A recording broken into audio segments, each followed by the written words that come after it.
اعوذ باللہ من الشیطان الرجیم بسم اللہ الرحمن الرحیم۔ السلام علیکم ورحمۃ اللہ وبرکاتہ۔ پیارے بچوں، ویلکم ٹو مائی کلاس۔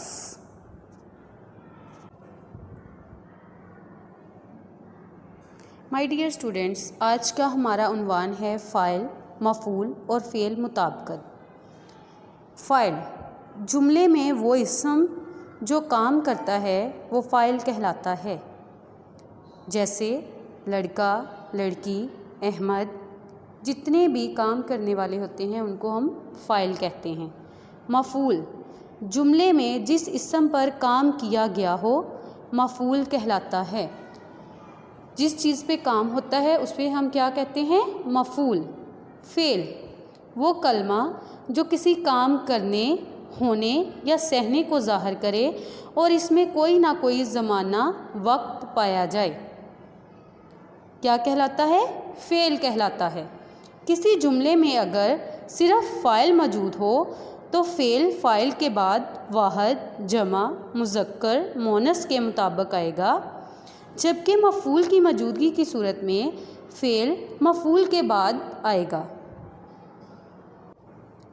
دیکھیں، دیے گئے جملوں میں فاعل اور مفعول کے نیچے خط کھینچیں اور الگ کر کر کے لکھیں۔ جملہ نمبر 1 ہے، مجھے عالیہ کا بھیجا ہوا شادی کارڈ مل گیا۔ اب دیکھیں اس میں فاعل کیا ہے؟ عالیہ، مفعول شادی کارڈ۔ نمبر 2، سوداگر چیزیں بیچتا ہے۔ سوداگر کیا ہے؟ فاعل، چیزیں مفعول۔ نمبر 3، ذیشان پانی لایا۔ ذیشان فاعل، پانی مفعول۔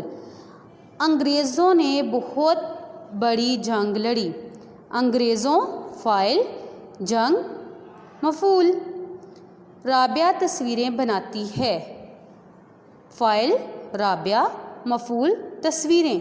علی رات کو سونے سے پہلے دانت صاف کرتا ہے۔ اب اس میں فاعل ہے علی اور مفعول کیا ہے؟ دانت۔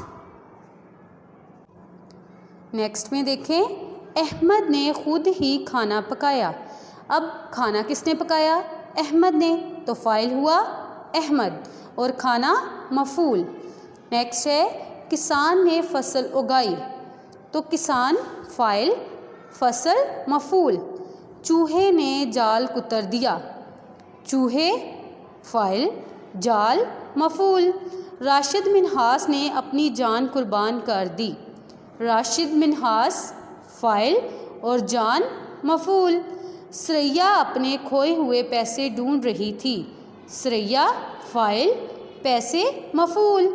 علامہ اقبال نے پاکستان کا خواب دیکھا۔ علامہ اقبال فاعل، پاکستان مفعول۔ اب آپ کو پتہ چل گیا ہوگا کہ فاعل کسے کہتے ہیں، فعل کسے کہتے ہیں، مفعول کسے کہتے ہیں، اور فاعل، فعل، مفعول کا آپس میں کیا تعلق ہے۔ اسی کے ساتھ بیٹا ہماری جو آج کی کلاس ہے وہ ختم ہوتی ہے، ٹھیک ہے؟ اللہ حافظ and take care your self.